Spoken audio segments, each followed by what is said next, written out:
joined by Mike Yam, who is in San Yes. Francisco, where the wildfires, Mike, have just been crazy out there. Before I talk about that, I want to introduce you a little bit, set you up. Mike Yam is a former Pac-12 studio host. He's also one of the regulars on Quick Hits News. Incredible journalist, correspondent, covers sports, news, all sorts of different stuff. So there you go. You're a superstar, Mike Yam. And I got to ask Yeah, you, I'll take it. what does it smell like right now in San Francisco? You know what's really crazy about this? Because, David, we knew that we were going to do this, and the wildfires have been obviously a problem over the last couple of days or so. I think it's important to sort of do a reset here because over the weekend, the Bay Area experienced some lightning strikes. In fact, almost 11,000 lightning strikes, which is really rare. I grew up in the Northeast. I know you're in Connecticut. So the idea of thunderstorms, I've been in San Francisco now for 8 years. It never occurred to me that that's not necessarily the norm. I guess I got used to it. But lightning strikes and thunderstorms are rare at this time of the year. And because of a heat wave, and I say that now because it's actually kind of cool in the city, the dramatic change over the last 24 to 48 hours in San Francisco is really dramatic. I'll give you an example. Last 2 days, David, like I haven't been able to really go outside. I have my mask here. I'm on the roof of the apartment where I live, where there's no social distancing that I have to worry about because no one's actually up here. But I wasn't able, David, to go outside without this really strong smell. Every single morning, waking up in the middle of the night, all you smell is smoke. And yet today, it seemed to level off as the day went on to the point where I called you and said, man, I was ready to do this by the water on the Embarcadero, but it's actually cleared up. And I looked at the API index, which is an air quality, AQI, excuse me, air quality index in the Bay Area. Earlier today, in the last few days, the Bay Area was the worst polluted air on the planet. And now all of a sudden in San Francisco, it's actually acceptable. There are different parts of the city where it's not. East Bay, North Bay, South Bay, there's random pockets where it's not all that safe. But generally speaking, right now in San Francisco, I still smell a hint of the smoke, but it's actually not too bad. Okay, so now let's go sort of north then from where you are, and we're talking about towards Napa. Is that where it seems like the fires are getting worse? And how many Yeah, people, like in Vacaville, I think it is the name of the town, how many people have had sure. to evacuate out of there? So in the state, generally speaking, we're talking about tens of thousands of people, David, that have had to evacuate. You made reference to the fires up in Napa and the Sonoma region, which, to be honest with you, a few years ago that had happened, and the city was decimated with this really strong smoke smell, and it was really hard to contain a lot of those fires. In fact, it took multiple days. Right now, there's about 150 fires or so that are happening, not just in that area, but just generally speaking in the entire state. So right now, those fires are burning. The containment level is actually less than 10% in most of the state, which is not an encouraging sign. In fact, the resources right now are fairly limited. Part of it has to do with some of the COVID restrictions that are happening in terms of staffing, but there's about 7,000 firefighters and fire crews that are out there working. But even they'll tell you there's Cal representatives, spokespeople that are saying they just don't have enough, and that's why the containment's not there. But David, another kind of point here is I'm thinking out loud as we're having this conversation about San Francisco. In different parts of the state, there's, I would think, almost every single county, minus one or two in the entire state, are on the watch list because of COVID. And right now, San Francisco has had really, really strict rules in terms of, I haven't had an indoor meal, David, since March. And that was when I was still working for Pac-12 Network in Las Vegas for the Pac-12 tournament that got shut down. And that's when the NBA said, hey, we're shutting down the season right now. It's the last time I had an indoor meal. And I know in other parts of the country you're able to do that, but San Francisco, the rules are so tight. You are allowed to eat outdoors, but while the economy and over 2,000 businesses in the city have been shut down, David, with the smoke, like you can't eat outside. So I'm actually happy that it's cleared up, and I'm sure some restaurants and people are anxious to get out. So I'm hopeful that some people are taking advantage of the clearer air with just a small little sample of smoke that you're able to inhale. And Mike, I understand that. I mean, never mind the smoke and the fires and all that, and all the closed businesses, but it's been really hot in California lately, right? I mean, it's Yeah, unbearable to be outside in some no places. doubt. Maybe not in the It, Bay Area, it's but What's that? Is it Mark Twain who had that famous quote, David? The coldest winter was the summer that I spent in San Francisco. I think it's something like that. And if it's not Twain, let's just pretend it is. It'll make me sound smart and like I'm well read. But the point is, you're right. It has been a bad heat wave, and that actually caused more issues. When I mentioned those lightning strikes, the 11,000 strikes over the weekend, that's coupled with really hot temperatures. And right now in San Francisco, it's actually fairly cool here, but in other parts of the Bay Area, you're still in that 80 to 90 degree weather. And over the weekend, inland, we're talking about triple digits. And you go further south in the state to that Death Valley region. We talked about this on Quick Hits the other day. Temperatures at about 130 degrees, which was, if I'm not mistaken, like the hottest day that the country has had in over 100 years. The record was 134 down in Death Valley, and that was back in like 1913 or something along those lines. So the point is the heat wave, David, no doubt is causing more issues. We are talking with Mike Yam. He is one of the correspondents and literally, anchor, contributor, jack of all trades. You can normally see him on Quick Hits News, which is our daily 15-minute broadcast, which you can subscribe to on YouTube. Go to our website, quickhitstv.com. And the live coverage that we're doing now through HAPS is in addition to the daily show. So we're so pleased to be able to tap on Mike Yam's live skills, and some of you may recognize him from the sports world and covering Pac-12 sports and so much else that he's done and play-by-play. Mike, I want to encourage our audience to also ask some questions, and we've got one from Pablo who says, sorry to change the subject, but what are your thoughts on Lyft canceling service?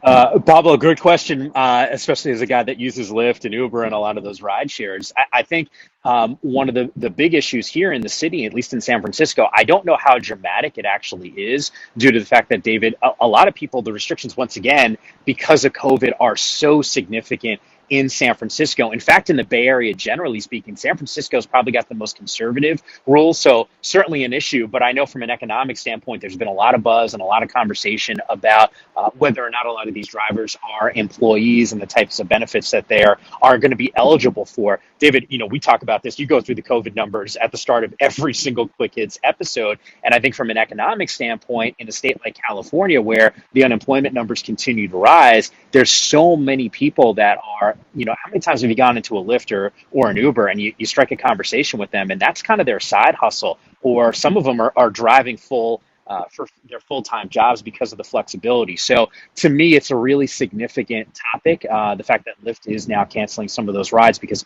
I'm also questioning, what does that mean from an economic standpoint? I got to ask you, Mike, look, it's, COVID-19, it's a horrible pandemic, and people can't go into restaurants. 172,000 people are dead. There are the wildfires. Here on the East Coast, we had a hurricane which wiped out power and, for 5 days, 6 days for some people in Connecticut where I used to live. So many of us were looking to sports as something of a distraction, or to sort of entertain us, or at least give us something else to think about. You've been covering sports for so many years. I wonder if you can talk about what the mood is, particularly on the West Coast, with the cancellation of Pac-12 football. Yeah, that was sort of the bread and butter for the last 8 years, is covering that league. And you're right, the disappointment that's there. And I know you're disappointed being a guy from Big Ten country wearing that Michigan hat. So you understand those two conferences canceling football seasons. In fact, it's not just football, David. It's all their fall sports. And we always focus in on football because it is the big money maker, and there's so much revenue generated for a lot of these schools in the sport. But I think if you look at it big picture, and you think about all the student athletes on these campuses that aren't going to be able to participate, and the fact that we could be talking about more universities cutting varsity sports. I had logged a story for Quick Hits, back in June, when Stanford cut 11 sports. Now, they're still well above the national average of 18 Division I sports. I think they're hovering right now at 27 or so. But that's a significant story. On the college football front, you're right. It's massive disappointment right now, David, because you're talking, like, I'll give you an example in terms of the finances here. Utah is a school that's in the Pac-12. Their athletic director, Mark Harlan, said without a football season, they're looking at a $60 million deficit. So think about that across the board for 12 universities. I'm sure the numbers are similar, if not more, for a lot of the schools in the Big Ten. That's not an easy decision to make. And I think, David, for me, when I look at the decisions from those two conferences, I do give them credit, because that's not the easy call, right? You're going to be punting on hundreds of millions of dollars for your respective conference. And yet at the same time, the president of Oregon, Michael Schill, I think he put it best. He said, this is the morally correct thing to do. And I think, I don't want to make this a political conversation, but I do think that the health and safety of a lot of these student athletes, when they're not paid athletes, is first and foremost. There's a heart condition, myocarditis, which I think raised a lot of questions in the Big Ten with their commissioner, Kevin Warren, and the Pac-12's and Larry Scott. And I think there was just concern about a lot of these student athletes and the long-term effects of that disease. I still don't understand, David, how we go from, at least in the Power Five Power Five conferences, 2 medical advisory boards say, you know what, I don't think it's safe to play. And 3 others are saying, know what, we can commence. And I don't know if it's a credential thing, because as much as we on the West Coast like to focus in on Stanford and the smart individuals on that campus, the ACC's got Duke, and something tells me that they're pretty bright there, and they're coming up with a different conclusion right now. It's interesting you say that. I'm going to ask Robert Ray in a couple of minutes. We're going to go to him live in New Orleans to talk about largely the economic impact of COVID-19 down there, what he's seeing in the French Quarter, and we'll do that in about 3 or 4 minutes. But I'll also ask him, he's a big college football fan, I'll ask him as well about what the mood is down south with the SEC and whether they're very optimistic. A final question, though, to you, Mike. I mean, given cancellation of college football, given the wildfires in Northern California, given COVID-19, the economic devastation, what's the mood? What sort of mood are you picking up on the streets of San Francisco? And by the way, there've also been a lot of reports about, I guess, the homelessness in San Francisco. So it's a tough time for so many people. What are you picking up in terms of the mood? Yeah, David, here in San Francisco, it's rough because back in March, the city, and I applaud London Breed, who's the mayor here, shutting down the city really early. But I think there's this fine line of walking these economic decisions with bending the curve. The curve was bent. We're just not meeting the city, a lot of the parameters that the state have set. In fact, Gavin Newsom, who's the governor, indicated earlier this week he thought the city would be taken off of the watch list. They didn't meet two of those requirements in terms of the ICU capacity, which I think is at about 17% right now. So that's obviously not a good thing. And the number of positive rates over the course of the last 2 weeks also hasn't hit the appropriate threshold. But the mood it's not great, David. And I don't know if it's a San Francisco thing. I would argue it's probably a national thing and maybe more on the coast, because as I talk to a lot of people on sports radio stations in the middle of the country, they're going about their business like it's normal. In fact, when I tell them I haven't had a meal in a restaurant since March, they I kind of do a double take and they say, well, we're going out. It's just half capacity. So, 2,000 businesses have closed here in San Francisco. When you walk the streets, David, things are still boarded up in a lot of different spots. And it's tough because you mentioned that homeless population, which is significant here in the city. About 2 months ago, the city went as far as to house a lot of the homeless population indoors inside hotels. And I think that raised a lot of eyebrows nationally, but that was in response to try to squash some of these COVID numbers. And there's been some success to it, but I think that mood, I talked to the woman who cuts my hair, she's ready to rock and roll and open up her business. And she sent me a screenshot and a text message, which I thought was interesting. And it was a picture of people on a plane and it said legal. And then it showed a picture of a hairstylist giving a haircut to one individual in an empty salon and it said illegal. And I think there's a lot of people right now across the country, not just in San Francisco, that want to get back to work and are worried about their small businesses. And look, it's something I know we touch on Quick Hits all the time, David. I think all of us would love to see Congress sit there and hammer out a deal, because I think they're a little naive to the fact that people really are struggling right now. That is such a great point and so well said. Mike, it is always a pleasure having you on Quick. Even more of a pleasure to talk to you live. Stay safe for the next couple of days. I hope the winds continue to blow in your favor and that you don't get all those smoke particles coming and stinking up your apartment and all your neighbors, and you hang in there.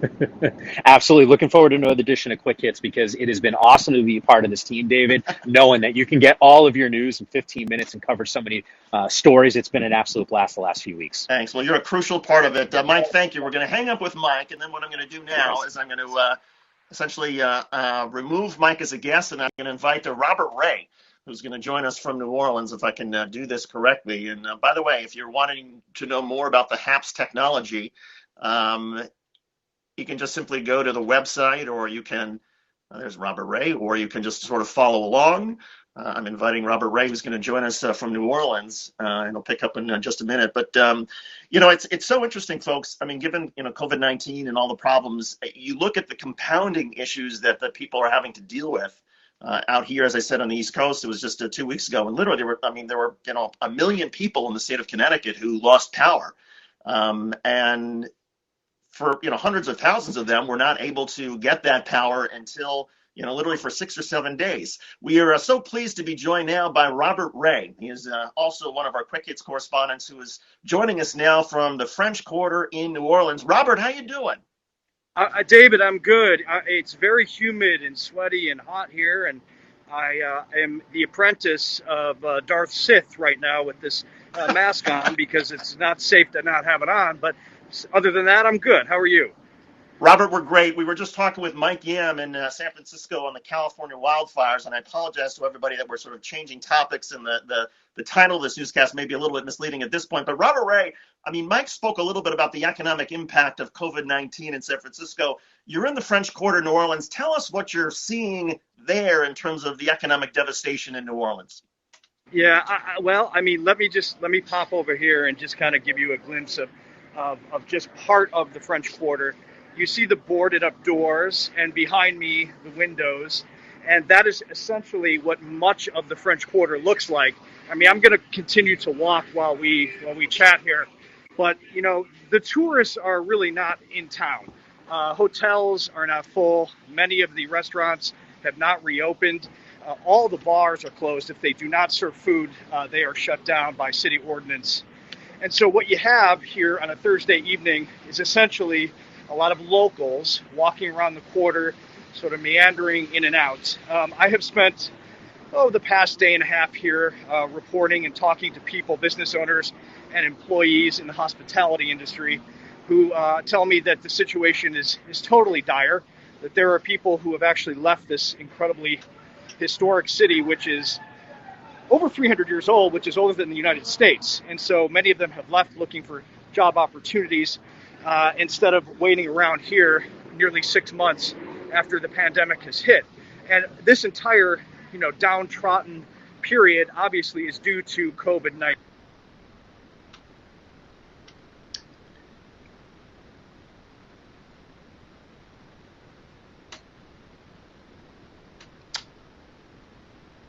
Yeah, indeed. And Robert, I can't hear you just for a sec, but I may have lost a little Wi-Fi hit. But I got to ask you, Robert. So, yeah, COVID-19, huge economic impact all across the South. Is there much optimism? Is there much optimism at all about what the next couple of months may bring, or?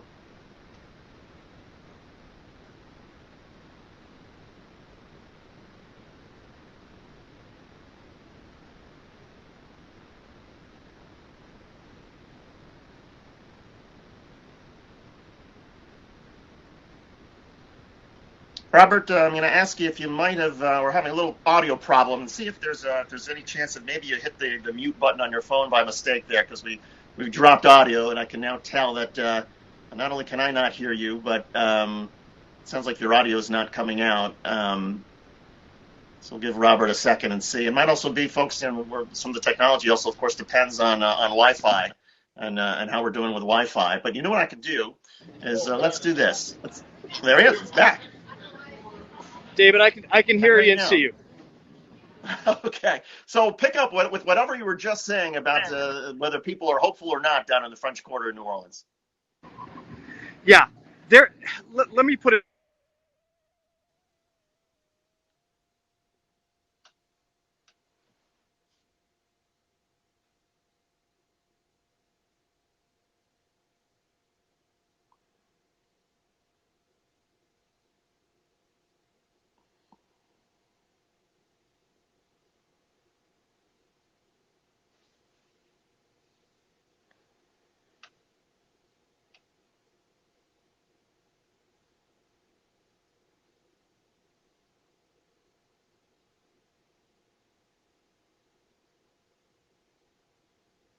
David, I think I've lost you.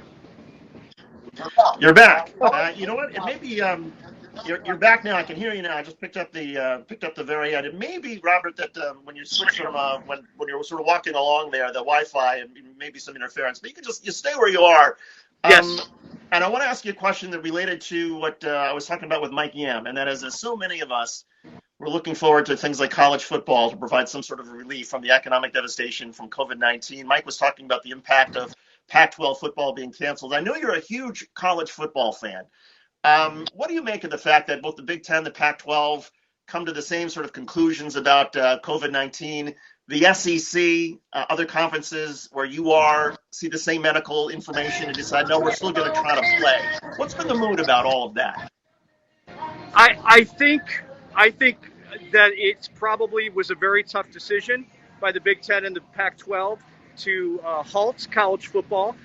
I also think that the players, most of the faculty, and clearly the families would like to see football.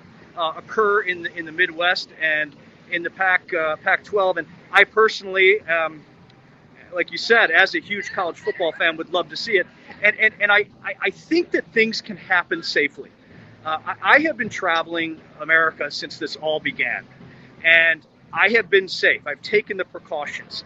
I'm not saying that when you're in close contact with another person that droplets can't come out of your mouth and you could get COVID-19. But I think there are ways and precautions that these teams and these facilities are taking to make sure that these players are safe. And clearly the SEC and the ACC feels like they've got it and they can do this. And I think it's probably a huge mistake by the Big Ten and the Pac-12 to cancel this season. You know, I'm going to agree with you. I think the Big Ten and the Pac-12 moved too quickly, that they should have waited. They should have let things go a little bit further, get closer to the season.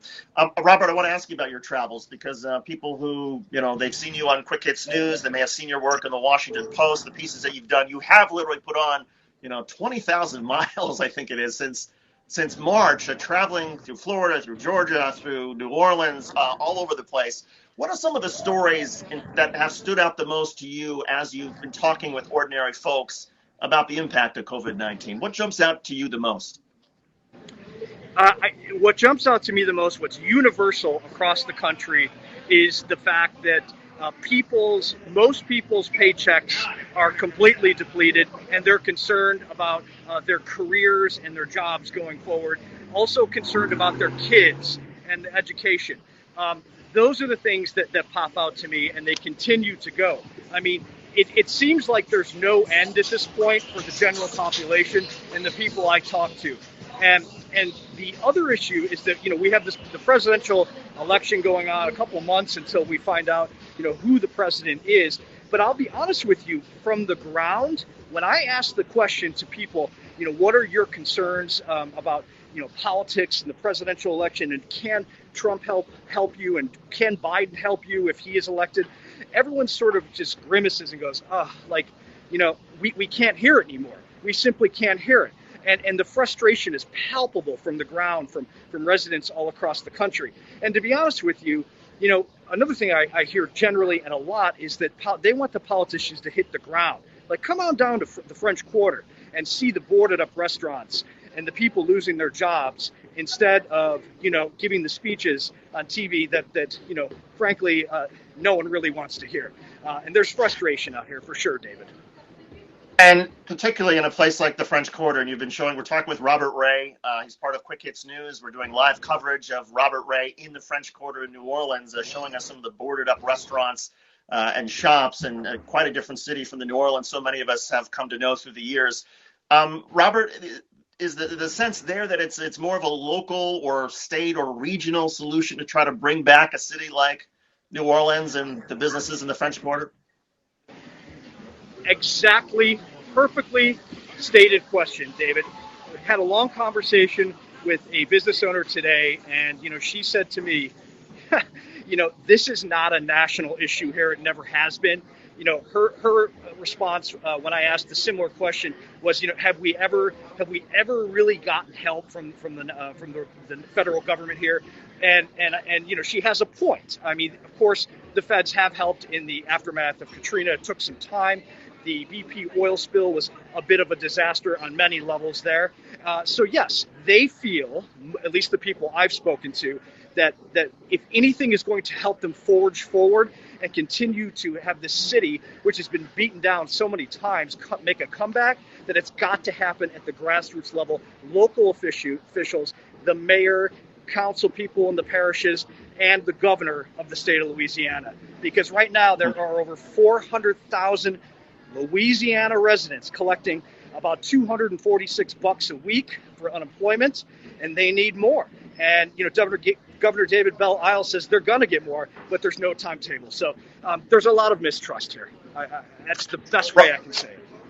Robert, tell us a little bit about how long you're going to be in New Orleans, where are you heading next, and what are some of the stories you want to be talking about, or what are some of the stories you're planning to tell over the next couple of weeks?